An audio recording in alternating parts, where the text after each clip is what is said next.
Welcome to the latest Motley Fool scoreboard. I'm on in Chocolate Balloon. We've got longtime fools Jason Hall and Dan Caplinger giving a 1 to 10 rating to Moneyball Rec, Deckers Outdoor, ticker symbol DECK. First, we'll rate the strength of Deckers' business, including factors like industry and competition. 10's invincible, 1's hopeless. Jason's at an 8. Dan, you're at a 7. Yeah, some viewers might not actually know the Deckers name, but they're going to know the brands that its shoe lines are in. Go back to the 1990s, you might remember the onset of people wearing sheep-lined boots in the middle of summer. Those Uggs are part of the Deckers brand stable. You also have Teva sports sandals, and most recently, you've had a big success from the Hoka line of athletic shoes. Came out of the ultra-marathon running niche. It now has shoes for just about every sport, and it's become a favorite among athletes, both professional, amateur, and wannabe of all ages and at all levels. I mean, I think just people that like comfortable shoes here, Dan, they've done a really good job, as that's become like an allowed thing. Just wearing really comfortable running shoes has been good. But my score is an 8. And I'm giving Deckers a little bit more credit because it's consistently been one of the most profitable shoe companies in the world over the past decade. And the trends for its margins are decidedly positive in a time when a lot of its peers continue to face headwinds. And not just the big ones like Nike, which we know is struggling with its turnaround, but there's other small peers too that continue to face headwinds. Deckers just continues to deliver. Yeah, Deckers, Hoka, along with on running, they've really been coming after Nike pretty well. Stock management. 10 is Warren Buffett. A 1 is Homer Simpson. Both of you have 7s, Dan. Yeah, Stefano Carotti's been at the top seat at Deckers for just a couple of years now, but don't make the mistake of thinking he's a newcomer to the industry. Past experience, a lot of experience at Puma and at Nike, so he knows the business of shoes, of athletic shoes in particular, and he's been adding incrementally to the strategic vision that Deckers has pursued for a long, long time now. You start doing some research into the rest of the executives at the business, and it gets pretty impressive. Lots of deep experience across the industry, not just at Deckers, some at Deckers inside some of those, running some of those specific brands, but really deep experience across the industry. Here's a funny thing. Some of their top executives spent a lot of time at Nike up until about 10 years ago. So kind of like right in the middle of Nike's best days. Maybe part of what Nike's struggling with is that it lost some of its best executives. And Dan mentioned that Stefano Carotti's been CEO for just a couple years, but he's beyond his tenure outside of the company. He's been at Deckers for over a decade. So you have a deeply experienced management team across the industry, and maybe some of the best and brightest too. For financials, a 10 is a fortress, a 1 is yikes.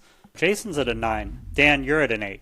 Yeah, I could have gone 9 here. Jason's got a good point. Look, Deckers is doing everything right in its financials. Its margins are still improving. They're really good, especially for a retail company. Growth in sales and in profits still at healthy levels, despite some of those headwinds that Jason was talking about. Good net cash on the balance sheet, more cash than debt, and ample free cash flow to manage what debt there is on the balance sheet. Doing everything right from a financial standpoint. Yeah, one of the challenges doing this show is not grading on a curve, trying to be objective about both within the industry, but also just how is this business as a business? And the bottom line is that this is a really good business at turning modest growth into a lot of cash. It's not just net cash positive. It has about $1.7 billion in net cash, just a small amount of debt that's very, very serviceable. And here's a really thing that the reason that I made it a 9. If you look at Nike, Adidas, Under Armour, Crocs, so really kind of the who's who of companies that have been around for a long time in this business, Deckers is the only one that has more cash than debt. That's pretty impressive. Jason, let's talk valuation. How well will Deckers stock do over the next 5 years, and how safe is it? 10's a sure thing, 1's a lottery ticket. Yeah, growth is slowing. There's no doubt about that. There are headwinds. So far, Deckers has navigated those extremely well. Eventually, it's going to be dealing with challenges. But I do think that it's built to be an outperformer. I think 10 to 15% is a reasonable expectation. My safety score is relatively high here too, at a 7, because I do believe that the valuation, less than 15 times earnings, less than 17 times free cash flow.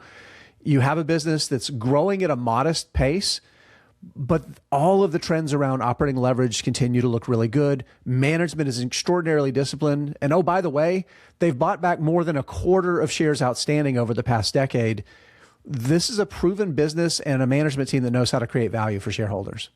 I was more conservative than Jason because I think that I've become more skeptical about the staying power of consumer brand companies in this space. We've seen from Nike, we've seen from yoga retailer Lululemon, just how fickle these audiences can be, even with brands that have been strong. You have to keep working at it. Deckers has done a good job doing that so far. I'm just not sure, we might see that test in the next 5 years. And that's why I'm giving a 5 to 10% rather than a higher score there, and a safety score of 6, because I think the odds are good that Deckers could keep things going through that 5-year period. But if it doesn't, it's going to have to come up with a way to answer skeptics and to prevent consumers from moving on to the next big thing. Thank you to both Dan and to Jason. They've given Deckers Outdoor solid overall score of 7.2 out of 10. Neither has a top it, but Jason finds Crocs interesting. Still, he prefers Deckers as the better risk-reward investment. Look out for a new scoreboard every market day at 7 p.m. Eastern. Next up is Doximity. Till then, Fool on.